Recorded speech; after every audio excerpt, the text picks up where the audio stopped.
Hi, my name is Larry Derfner. I am a blogger with 972 Magazine, which is a digital magazine of independent reporting coming out of Israel and the Palestinian territories.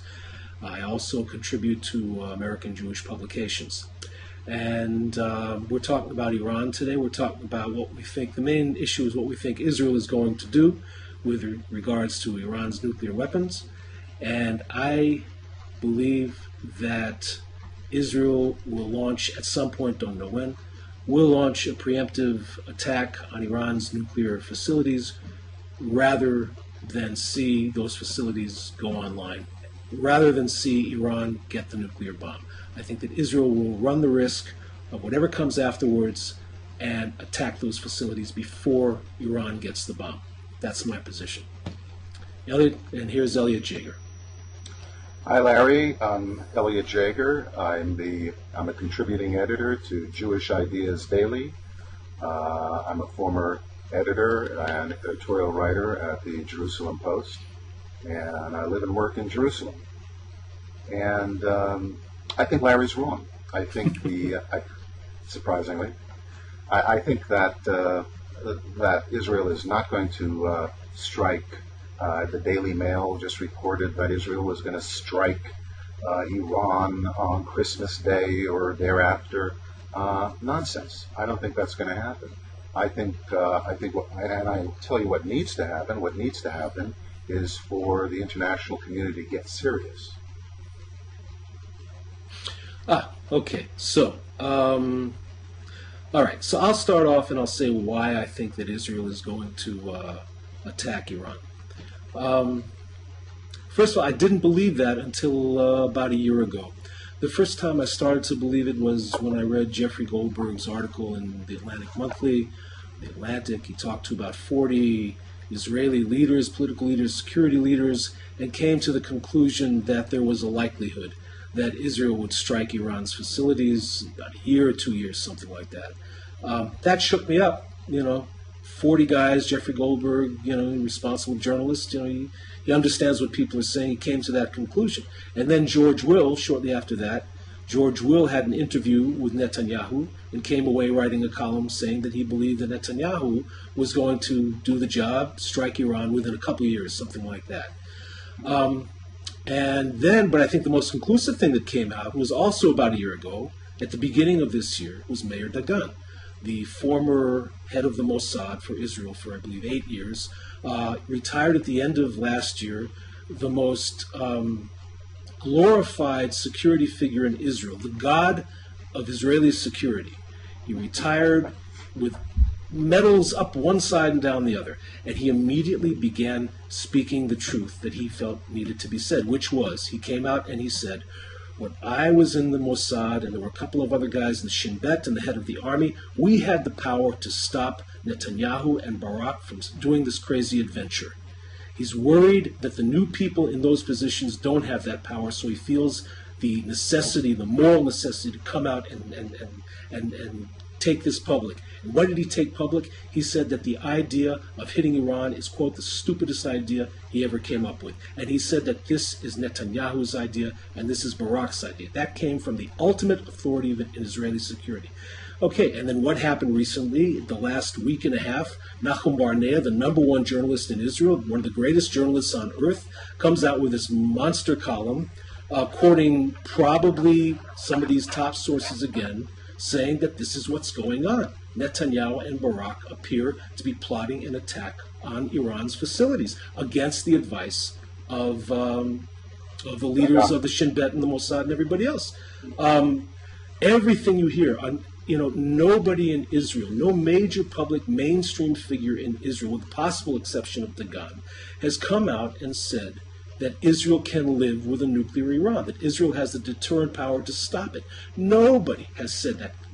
Dagan came very close, but even he didn't say it explicitly. So I put all that together, and I know that Netanyahu has been talking about 1938 and Hitler and Ahmadinejad and all this stuff, and this is the tenor of the country. This is what the country is going towards. Let me just add one more thing. A couple of days ago, Ehud Barak, the defense minister of Israel, who's Netanyahu's partner in this caper, he goes on the radio, and he's referring to a statement, I think, by Tzipi Livni, the head of the opposition. He says, Tzipi Livni, I think he said Tzipi Livni. He said, Tzipi Livni says we're going to have 50,000 dead. Right? He says there's not going to be 50,000 dead, there's not going to be 10,000 dead, there's not going to be 1,000 dead, it's not even going to be 500 dead if we all stay in our homes, right? Why would a guy say that? That is a statement of a guy who was planning an attack. A guy who was not planning an attack does not talk like that. I put all this together, and I said at some point, I don't know when. I don't know if it's Christmas. I don't know if it's Rosh Hashanah. I don't know when. But very possibly within the next year, 2 years, before Iran can get a bomb, Israel will hit it. Go ahead. Larry, don't sweat Christmas. Okay? Thank you. Right? And I happen to agree with you about Ehud Barak. He's the kind of chess player who's always, one step ahead of himself and then trips himself up. So I don't take him all that seriously. Sad to say about the defense minister of Israel. Let me just back up a little bit and tell you what my concerns are. I think that trying to figure out what goes on in Iran makes Kremlinology, the old study of the Kremlin, something like a piece of cake. It's very, very hard to know who makes decisions in Iran and what's going on in Iran. And I don't support an attack against Iran right now because I don't know that, based on the information that's in the public domain, it's clear that would be a mistake. I don't know what the Mossad knows. I don't know what the IDF knows. I only know what's in the public domain. And I also don't know how far along Iran is in enriching uranium. I don't know how. I understand that they've made a tremendous amount of progress in weaponization. But let me to the heart of the matter: is Israel going to be striking Iran or not? That's the kind of decision that's going to be made not by the prime minister and the defense minister just sitting together in a room by themselves without the input of the inner cabinet, which is made up of some very, very serious people, including Dan Meridor and Moshe Ya'alon. So that's not the kind of decision that's going to be made by them. And I hear what the former head of the Mossad is saying, what Dagan is saying. And I actually question Dagan's motives. I mean, it strikes me that either he's I'll give him some credit, either he's part of some elaborate disinformation campaign, or he's a guy who's searching for a party to run in the next Knesset and is desperate for publicity. As far, all this began, Larry, you'll remember that all this began when Dagan, most likely, went to the journalist you mentioned, Nachum Barnea, who you say is the greatest journalist on planet Earth. And I next to you and me, but yeah. Next to you and me. Well, I mean, Barnea is a heck of a journalist, but he's not exactly a neutral kind of guy. He's an advocacy journalist. He's been a critic of the government for a long time, and when someone comes to him and sells him a story that suggests that the prime minister is some sort of Dr. Strangelove, and the defense minister is a nutcase, and the two of them are conspiring to take the country to war against the will of the military and security establishment and against the will of the inner cabinet. Well, obviously, that, sure enough, that was a great page one Friday story, Friday being the weekend paper here. It was a great story, got a lot of mileage, kicked up a lot of sand, but at the end of the day, it's nonsense. I mean, there's no reason to believe any of this. Okay. Because and let me tell you, Larry, just make one key point. Yeah. What needs to happen is for people to understand that this is not Israel's problem alone. Israel is one small aspect of a catastrophe that is awaiting the world. It is not an Israel problem, and therefore my argument is that this is not something Israel needs to solve. This doesn't have to be solved on Israel's back. It needs to be solved by the United States, by America's allies in Europe, and by others. And by the way, Larry, and by the people who are most at risk, the folks that the United States is selling millions and millions and millions of dollars worth of weaponry, and that is the Gulf countries, particularly Saudi Arabia. This is a Saudi problem, this is an American problem, this is a European problem, and it is an Israeli problem. And by making this exclusively an Israeli problem, I think we do ourselves a disservice, and frankly, we're not going to be able to solve this problem for the world. We're a small country, and we're not going to solve this immense problem for the entire civilized world. Okay. All right. I want to stay on the subject of, at least for a while, I want to stay on the subject of whether or not Israel is going to attack, okay? I want to go back to some of the things you said about the credibility of Barnea's article, which was not just another column in this country, was historic. The effect that it had, it set off a tremendous wave of protest against the government by the opposition, by the media. It woke this country up like nothing has ever woke this country up about Iran. Okay? Now you say that article is not credible. Okay? He said that all four leading members of the security team, that's the head of the Mossad, the head of the Shin Bet, the Army Chief of Staff, and the head of IDF intelligence, were all opposed to an attack. But Larry, you're Okay? quoting No, nothing I want but- to finish. I want to finish. That's what he said. Okay? Since then, has any of those four people said a word of denial? The answer is no. Not I hope not. not a word of denial from any of those four people. Okay? If he was misrepresenting the head of the Mossad, you would have heard something from listen, he's not in secret. His name is Tamir Pardo. He doesn't have any. He's not a secret figure. If Nahum Barnea had misrepresented him, he would have denied it. You didn't hear a word from Tamir Pardo, and not from the head of the Shin Bet, and not from the head of the IDF, and not from the IDF intelligence. To me, that is absolute confirmation that it's true that they oppose it. Okay, Larry, if you were the head of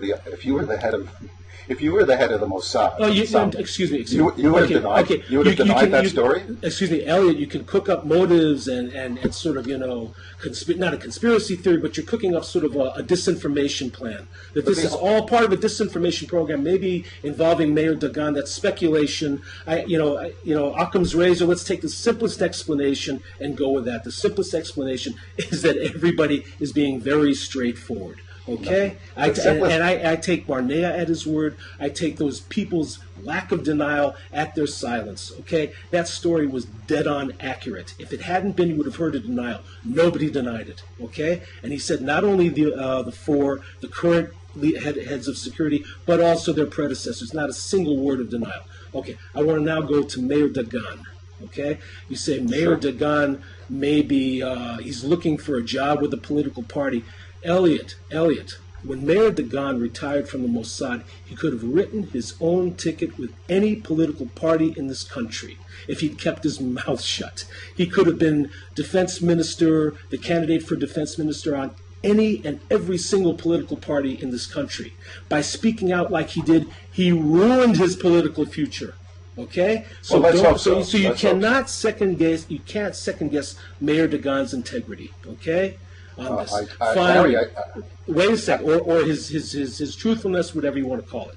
Okay, finally, you made the point that Barak and Netanyahu cannot make this decision among just the two of them against the opposition of all the security heads. I totally agree. Sorry. The worrisome part is that while these four people are opposed to a strike now, for various reasons. One, they want, they hope the sanctions can work. Two, they hope that they prefer that America would do it rather than Israel. That's what Don Meridor said too, as the head of the intelligence and atomic energy, Minister of Intelligence and Atomic Energy, also a man of integrity. All these guys, they don't want Israel to hit now because they want to give the sanctions time. They want to hope that maybe America will do it. But I'm afraid that none of these guys, in the long run, when push comes to shove, if they see that sanctions are not working and that America is not going to do it, and it's either Israel hits those nuclear facilities or Iran goes nuclear, I'm afraid that all these guys are going to say, let's do it. Okay? And I'll give you an example. The other night, I heard Amnon Lipkin-Shachar, who was the most dovish Army Chief of Staff in the history of this country. I just heard him on TV, And they're asking his response to the report by the International Atomic Energy Agency. There you go. And he's saying blah, blah, blah, and he's saying that the world has to wake up and the world has to do something, and the world has to either impose sanctions and act diplomatically, or if that doesn't work, impose something tougher than sanctions. What does he mean by tougher than sanctions? Everybody knows what he means, just like everybody knows what's meant when you say all options are on the table. If Amnon Lipkin-Shahak is leaving open, if Amnon Lipkin-Shahak is keeping all options on the table, meaning he's ready also to strike Iran, to preempt Iran going nuclear, then everybody is. Well, and then all the security people are. And I think maybe today, not by Christmas, Netanyahu and Barak don't have the support of the security establishment. I think further up the road, if and when, and I believe that sanctions will not, like you, I believe that Iran is going to go all the way for nuclear weapons. I don't think sanctions will stop them. I don't think America is going to do the job. And if we get to that point, I'm just afraid there's going to be a wall-to-wall consensus to hit Iran, no matter what anybody says. I think, Larry, America, and I keep coming back to this Iran having nuclear weapons is completely unacceptable, but not from an Israeli point of view. It's unacceptable from a Saudi point of view. It's unacceptable from an American point of view. And it ultimately has to be unacceptable from a Russian point of view and from a European point of view. So what I sense is going on here is a lot of the players are waiting for Israel to begin to take action. And Israel, I frankly don't think that Israel can do this job. I'm not against a strike on Iran. Let me be clear about that. I'm against one now, today. And I don't think that Israel can do the job effectively. This is an immense military problem, and I don't think that it's in Israel's capability to do what needs to be done. I think that's pretty much understood. I think Barak disagrees with you. I think the defense minister disagrees with you. I think he said as much on radio the other day. But Larry, I can't do a mind meld with Ehud Barak, and as I said to you, he's this master chess player that sometimes outsmarts himself, and I think that's part of what happened here. So if you said, go ahead. Can I just let me just see if I can articulate a couple of points that I think are worth making about this. I'm reluctant to strike Iran now, for Israel to strike Iran now, because I'm worried about the effectiveness of a military strike. I'm worried about what will happen in the home front. I'm worried about the particularly Hezbollah, and I'm worried about Hamas, and I'm particularly worried that a premature action against Iran will somehow torpedo the possibility of regime change in Iran, because it'll pull the Iranians together. I mean, the Iranian regime has to go. And an Israeli attack, especially if it turns out ineptly, but any Israeli attack is going to be bad for the possibility of regime change. So that's the reason why I think it's not a good idea. But do I ultimately the notion that Iran will be a nuclear armed is completely unacceptable. And again, but it's not an Israeli issue. And you're turning this into what I hear you doing, and tell me if I'm wrong, Larry. All right? Yeah. I hear you turning this into an Israeli issue, and Israel is the wild card, and Israel is going to do something that the world is going to regret, and it's a bad thing. And that's not the issue. The issue is the Iranians shouldn't have a nuclear weapons. They shouldn't be a nuclear power. That's the last thing this world needs, and it will upset the entire, not just the Middle East, but it's going to threaten Europe. It's going to ultimately threaten the United States. It's already threatened the U.S. within the Persian Gulf. So why is this, Larry? Why turn Israel into the key? Why is Israel the bugaboo here? Why isn't the failure by the international community to do something the real issue? Okay. First of all, I totally agree with why Israel shouldn't hit Iran now, and I totally agree that Iran, I hope very much that Iran doesn't get nuclear weapons. I'm in favor of sanctions. I'm in favor of... well, wait, Larry, you say you're in favor of sanctions. Yeah. Are you in favor of a quarantine of Iran? Just as the United States... One second, hang on. The picture. Okay. You're okay. Just yeah, okay. If it happens again with the mouse, everything's fine. Let's pick it up again. Okay, so let me just... I'm asking... Wait a second, hang on. I'm in favor of sanctions. Let me ask the question again, Wait a second. I'm in favor of stronger sanctions. I'm in favor of the Stuxnet. I'm in favor of the things that have been attributed to the Mossad, such as even the assassination of a few Iranian atomic scientists. I'm not crazy about doing that, but given what's at stake, I think that is justified. All of that is not working. Well, that's right. It's not working. Okay? If there was a way to stop Iran from getting nuclear weapons without starting a war, I'm for it. Okay?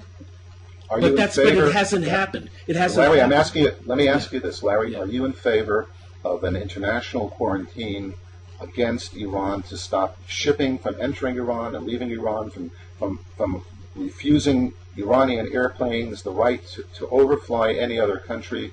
Are you in favor of essentially a complete and total quarantine of Iran? Those are the kinds of sanctions that sounds reasonable. Okay. That sounds reasonable. Okay, so that's what we need to be arguing for, rather than worrying about. But how do you? First of all, how do you know that would work? I don't know that would work. And how do you know how do you know that Russia and China can be convinced? Okay. Excuse me. I completely. Let's say okay. Let's say okay, Elliot. Let's say okay, we're agreed. If such sanctions could be imposed, not sanctions, and if they could stop Iran from getting nuclear weapons, we'd both be in favor of it. Okay, but let's say that doesn't happen. Let's say it doesn't happen. Okay, and it's very unlikely, from what we've heard already from Russia and China, it's very unlikely that's going to happen. Okay, the question is, if that fails, if the sanctions and assassinations and Stuxnet and all that stuff fails, and we get to the point where Iran is about to have those weapons, should Israel attack or not? That is the question. No, the question it's certainly one of the questions, Elliot. It's not just about what Russia and China should do. Larry, and Israel is not a side. Israel is not a side issue here. Okay, Israel is not, and certainly Bibi Netanyahu, having said what he said for the last 10 years, is not an incidental player in all this. Larry, the question is whether or not the international community tomorrow morning is prepared for a real quarantine on Iran. That's the question. That's what we have to focus on. Okay, that's the first question, Elliot. But no, wait a second. If that does not happen, and the likelihood is that it's not going to happen, what then should Israel do? Then again, this is I argue that this is not a question about what Israel should do. This ultimately is a question: is what the heck is Saudi Arabia going to do? They're in the crosshairs. What is the United States? Is the United States going to be able to have a fleet in the Persian Gulf when Iran, with an Iranian regime that's armed with nuclear weapons? I mean, it completely turns over the entire. Okay. The question, Elliot. Okay, so let's talk about: Are there reasons? Can a nuclear Iran be deterred from using it? Well, I definitely think it can. I don't think we should. I think the other than talking about it for academic purposes, I think the real. It's not academic. It's the question. You know, Elliot. Fine, we can talk about it's on the world. It's on the world. They should do something, and they should all do sanctions. Fine. If Plan A doesn't work, wait a minute. If Plan A doesn't work and it isn't working, what's Plan B? The more I emphasize. And we are Israelis, so we're talking about what Israel should do. Right. I'll come to Plan B in a second. What Israel should do. I'm happy to fight at that, Larry. But talking about what Israel should do, takes the onus off President Obama. Elliot, it's me and you here. We're Israelis. We can talk about it. But we're not. Us talking about it is not going to let Putin and that Chinese guy off the hook. Don't worry. Oh, they're off the hook a hell of a lot because as soon as Nachum Barnea throws that story on the front page of one of the mass circulation tabloids in the country, and as you said, stirs up a hornet's nest by truth. endless unnamed sources who are all, don't deny it. So therefore, you come to the conclusion it's all true. Absolutely. But by doing that, he irresponsibly takes the onus off President Obama and off the Prime Minister of England and off our lovely friend in France, Sarkozy, and Elliot, responsibility has to be on these people. It's a Saudi problem. Larry, why aren't the Saudis talking about it? Because and I know. Who says they're not talking about it? They expect us to solve the problem. And in a sense, Barnea and some of the others and Dagan have been playing into this and feeding and fueling this whole. You want to talk about the role of the media? You want to talk about the role of the Israeli media? Fine, let's talk about the role. You're saying that they should not. They should have covered this up. They should have played. They should. What's they the should cover have up? acted They should have acted in service to the government, in service to the Ministry of what? Propaganda. What? Malcolm Barnea can't write this thing. Mayor Dagan also. Mayor Dagan shouldn't say this. Larry, come on. There's no Ministry of Propaganda. You know that. Yes, there is. And by the way, Larry, what Malcolm Barnea wrote passed through military censor. That's right. So nobody. You say that's wrong? Of course he shouldn't have written it, but the fact that it passed through the military censor suggests that there was no credence to it. They said, you want to write that? Write it. Oh, Elliot, please, come on. You wanted to talk about deterrence, right? So we can, the next. Fine, let's talk about that. Okay, the media, we're agreed. I believe in a free press. You believe in total. Yeah, that's cool. Go ahead. Yeah, right. So deterrence. Do you think that a nuclear Iran can be deterred by the greater nuclear capability of Israel and America and France and England, etc.? Well, I could answer that question a little bit better if I knew who made decisions in Iran. Do you know who makes decisions in Iran? No. So we kind of have a lot of unknowns, right? But so wait a minute. Do you think that there's a real possibility that whoever makes decisions in Iran is ready to launch a nuclear weapon against anybody? Look, without being under threat. Do you think that decision makers in Iran, we agree we don't know, but the tenor in Iran is to get the bomb and use it? Look, the answer is I don't know who makes decisions in Iran. From what we can see, the decision makers in Iran are themselves terribly divided between the supreme leader and the president and God knows who else, allowing people who are oppressing their own people, who steal, who hold on to power against the will of the people. But putting that aside, crooks and fanatics who can't agree among themselves and arrest, by the way, Larry, arrest each other's supporters and block each other's supporters. The thought that we can figure out how decisions are made and then come to a conclusion that rational decision makers will ultimately control the Iranian nuclear weapons and then play out a mutually assured destruction game with these people. Some of them, you have to admit, are such fanatics that some of them talk like they're such fanatics that they're just desperate for an apocalypse.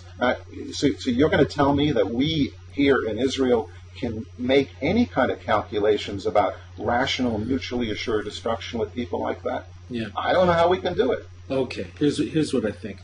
I go back to Ahmadinejad and Khomeini, and these are not the first nutcases who've run countries. There was Mao Zedong, who was killed. Stop 40, right there. Stalin. How many people did Mao Zedong kill?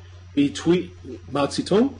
Yeah, how many people did Mao Zedong? How many people is he responsible for the deaths of how many millions of people? About 50 million, something like that. Okay, so we're not worried about those kind. So you're saying that's the kind of rational decision making we can. No, what I'm saying is that as far the idea that crazy homicidal maniacs have nuclear capability, Ahmadinejad will not be the first. Mao Zedong had it, and Stalin had it, and they didn't use it. Now, why? because they weren't that. Wait a second, they weren't that crazy. Okay, so now we come to Iran.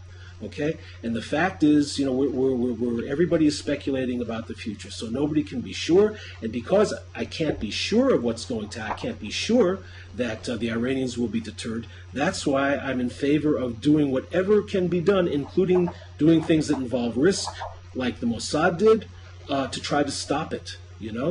But then I do believe that if everybody stays calm, the Iranians are not going to do something that will bring on their instant annihilation, okay? Because that's what would happen if they throw a nuclear first strike at anybody, at Israel, at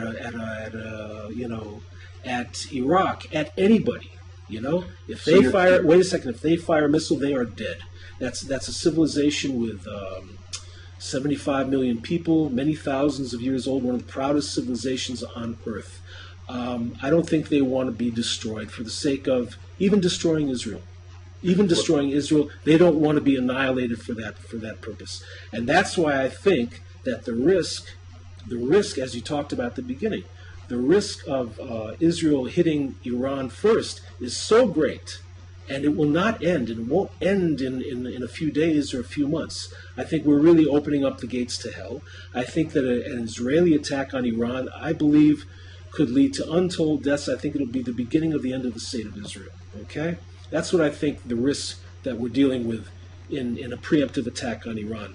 As opposed to, I think, a small risk that Iran is so crazy, or the Iranian decision makers are so crazy, and so desperate and so out of their minds that they are ready to attack Israel or attack anybody, knowing that it means the instant annihilation of their country. I think the risk involved in that is much less than the risk involved in a preemptive attack. Well, I'll tell you, Larry, I wish I had your faith in the Iranian rational mind. I see a country that has blown up embassies. I see a country that engaged in a World War I-like massacre, endless killings with Iraq for 8 years. They were attacked. They were attacked. And wait a second, Elliot. They were attacked by Iran. Iraq was the aggressor in that war, and they fought them for 8 years. This is another reason. This is another reason why we shouldn't hit them first, because they will not stop fighting. Listen, Larry.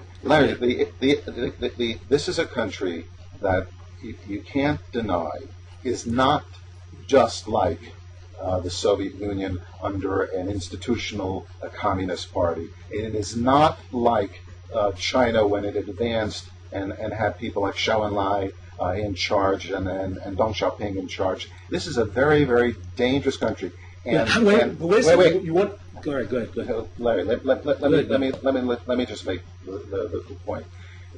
If you have an Iran with nuclear weapons, it's a problem. Again, it's a problem. You want the Palestinian Arabs to make a peace with Israel, right? You kiss that goodbye. Among all the other things you can kiss goodbye, like going to sleep at night and knowing that you probably wake up in the morning, you can also kiss goodbye the possibility that there'll ever be a peace agreement between Israel and the Palestinian Arabs. You can forget about that if the Iranians get the nuclear weapon. Why? Why? Well, it's called. What? Okay, let's see if you can figure that one out. It's beyond me. It's beyond you. Yeah. All right. The Palestinian Arabs right now are the so-called comparative models. Wait, Elliot, I'm sorry. Before you go on, I want to make it clear. I'm not saying that a nuclear Iran is a good thing or even an okay thing. I think it's a real bad thing. It's a real bad thing. So, Larry, what we have to do is, instead of blaming ourselves for being stupid, or for this prime minister is being bellicose, or this defense minister may not have all his marbles, instead of focusing on that silliness, and what we need as Israelis, and both of us as patriotic Israelis, what we need to do is insist that this is not an Israeli problem exclusively. That's what we need to do. Above all else, we need to agree on that. This is not exclusively an Israeli problem. No, it's not. In fact, this is you and I agree that it is the obligation of the United States, it's the obligation of the civilized world in Europe, and it is the obligation of the entire civilized community, international civilized community, to stop Iran, because them having nuclear weapons would be a catastrophe. A catastrophe. Not necessarily, I wouldn't go so far as catastrophe. Not necessarily a catastrophe. Definitely not a good thing. Definitely not a good thing. But you know, but Elliot, you know what I think? You see, Elliot, I try to look ahead. I try to look ahead. Elliot, you think Iran is the last crazy country that's going to get nuclear weapons? Elliot, you know, this is the human race. We've been around for a while. We hope to be around for thousands more years. Technology is advancing. You know, Iran, a crazy guy in Iran with a nuclear weapon is not going to be the last problem that we have, the last existential problem we have. Elliot, and right now, and today, you know, do you know that Larry, wait a second, there's a real possibility that Iran has biological weapons right now. Maybe Syria has biological weapons right now. There is the capability of doing massive destruction, killing millions of people right now, okay, even without nuclear weapons. Larry, the issue for me is not. You're absolutely right.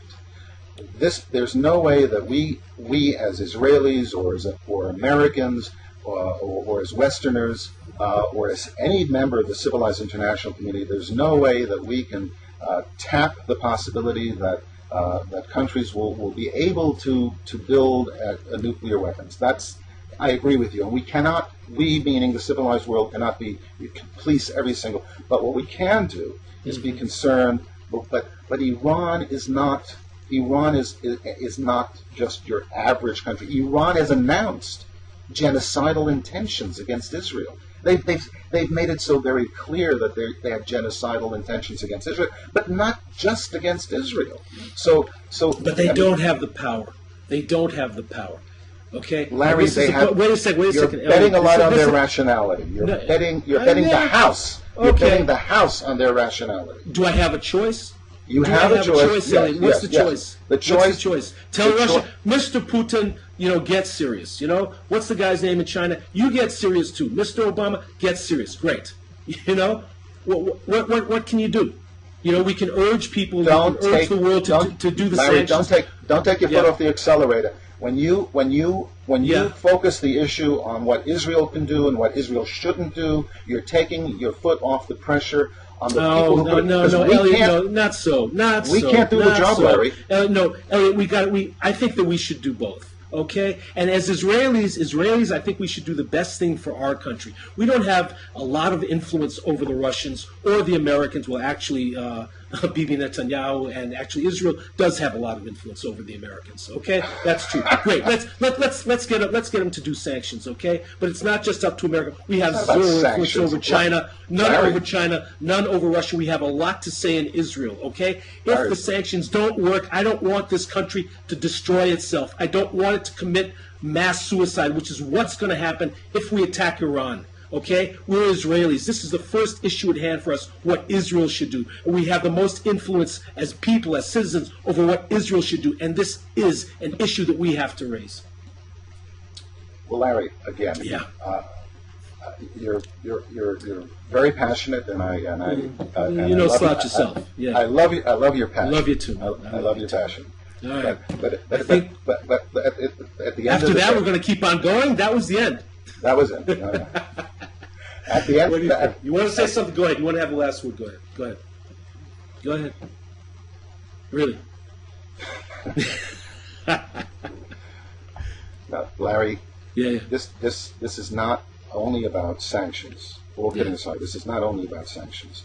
This is about, if something needs to be done, Israel doesn't have the capacity to do this alone, and Israel doesn't need to be the fall guy for the international community, which desperately also needs to make sure that Iran doesn't get nuclear weapons. My argument is that if whatever has to be done, it needs to be done by the international community. Israel can be part of that. Israel should be part of that. But Israel doesn't have to lead the way.